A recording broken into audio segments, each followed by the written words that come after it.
Hi, everyone, and welcome to KREM News at Noon. It is good to see you. I'm Laura Papetti, and we are beginning with this weather as wind chills continue to plunge all around the inland Northwest. We're talking sub-zero temperatures, so let's get right to it. Cody Proctor is standing by. She's been tracking this Arctic blast that's definitely hit us. It definitely hit us indeed, Laura. As we take a look with our current temperatures right now at the Spokane Airport, we are at 11 degrees, but our feels like temperature a lot different. We're actually, thanks to those 21-mile-per-hour winds, feels more like 8 degrees outside. And we do have a wind chill advisory that is now in effect until 10 o'clock tomorrow morning. And according to the National Weather Service, we might see wind chills as low as to 10 to 20 degrees below zero, especially during those AM hours. Frostbite is possible, especially if you have any exposed skin. And for livestock owners, if you have any newborn calves that are born, they are also potentially vulnerable to this as well. Now, here's a look at our current temperatures across the region. We're mostly in the teens for the most part, 11 degrees in Spokane, same for Coeur d'Alene. But again, it's that wind that's making it feel a lot colder outside. We're hanging out around 21 miles per hour in Spokane, 26 miles per hour in Coeur d'Alene.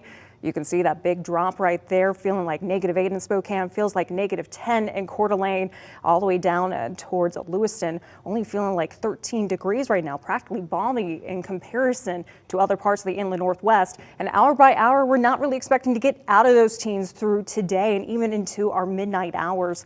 And as we head into the next few days, it's looking to stay very cold today. Temperatures, our highs today mostly in the teens, our lows feeling very, very cold. And as we head in towards the weekend, we start to see those temperatures rebound, but we got to get through today and tomorrow. Happening right now, Spokane Mayor Nadine Woodward is delivering the state of the city. Mayor Woodward is expected to talk about collaboration and feedback that the city has gotten on a few big issues, including public safety, housing, economic development, and mental health. So let's take a live listen right now to the state of the city. They arrived in Spokane with years of civic engagement in their previous communities and quickly started thinking about how those experiences could be relevant in their new home of Spokane. When it was time for the young nurse in the group to speak, she paused and said, "There's not a lot of hope." For the next few minutes, she provided more context to that statement. She talked about working as a nurse in the jail before moving to an organization that provides underserved youth with the direction and supports most of them are lacking. She found this new job more fulfilling and a way to really make a difference. There's been a lot of devastation in the world lately, she continued, and she wondered how anyone can be successful in our current global environment.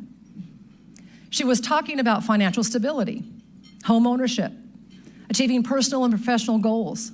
She considered herself lucky to finish her studies at Whitworth and WSU with modest, with modest debt compared to her friends.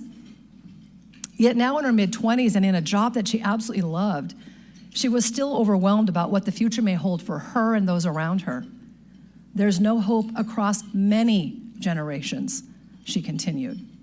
Her comments were equal parts, I'll just say, heartbreaking, insightful, and inspiring.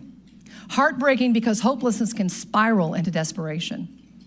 Insightful because in those few minutes she captured the sentiment of so many people after what our community has experienced the past couple of years.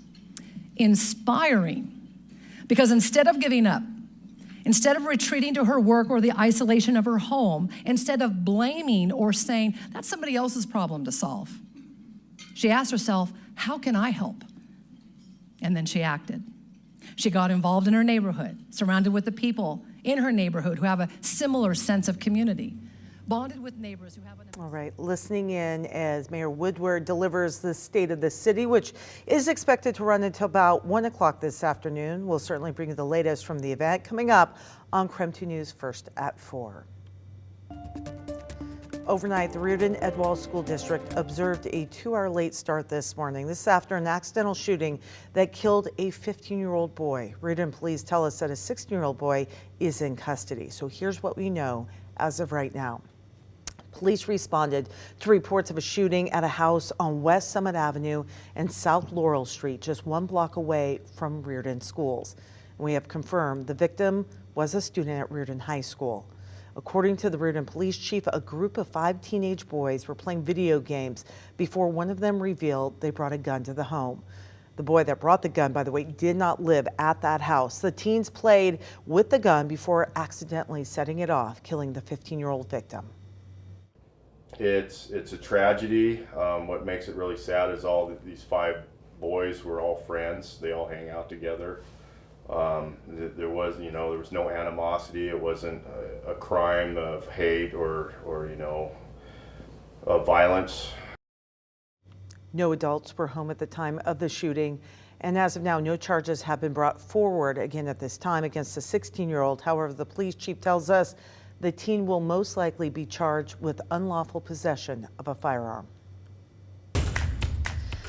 And this tragedy coming as several schools across Idaho, including Lake City High School and Coeur d'Alene, were placed under lockdown yesterday after receiving threats. Law enforcement says none of the threats proved to be valid, and the calls are part of a nationwide hoax. So this all happened at about 9:30 yesterday morning. Police received a call of a possible active shooter at Lake City High School. The school was in lockdown as officers searched and eventually found there was no threat. It was, I guess, like a sense of, oh my, this is real, but also at the same time, like, okay, they're here, like, it's gonna be fine. Reports of these phone calls have come up to other schools all across Idaho, including Twin Falls and Boise.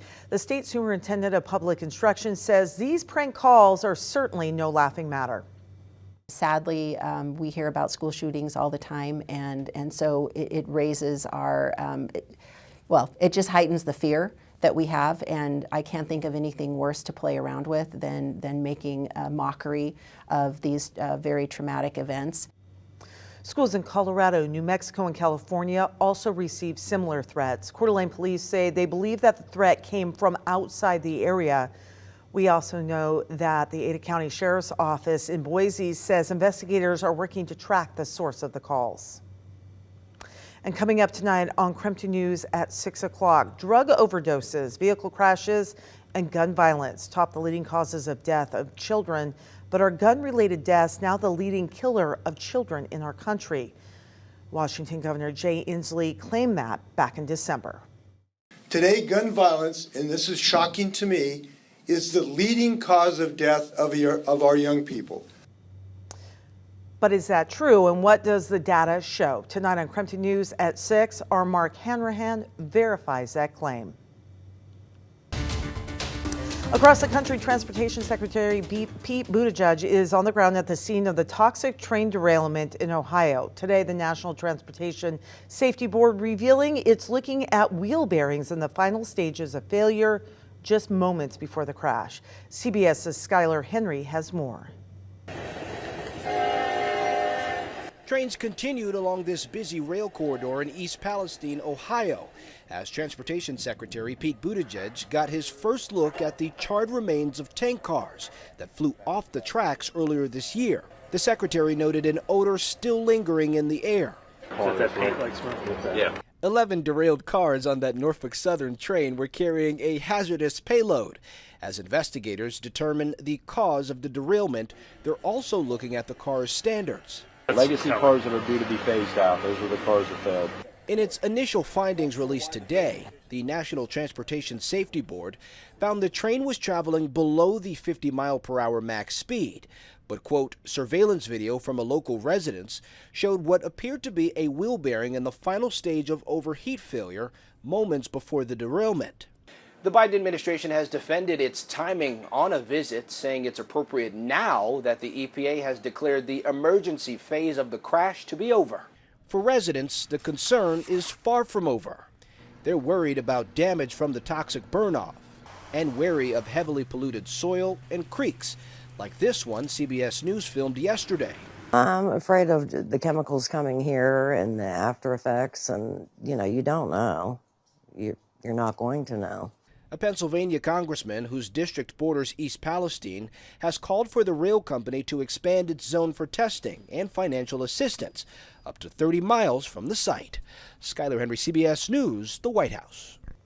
The 3 people killed in an avalanche near Leavenworth this Sunday have now been identified. 54-year-old Seong Jo, 60-year-old Jeannie Les, and 66-year-old Yun Park. They were hiking with 3 other people when they were caught in the avalanche. The search for their bodies has been suspended due to conditions in the mountains. The other members of the group have been rescued. And taking a look again, continuing Northwest news, Kim Please announced her intention to run for Spokane City Council President. You may remember Please ran for Spokane County Commissioner District 1 in 2022, but lost to Chris Jordan. She says she's running for this position because the City Council needs to work better with its residents.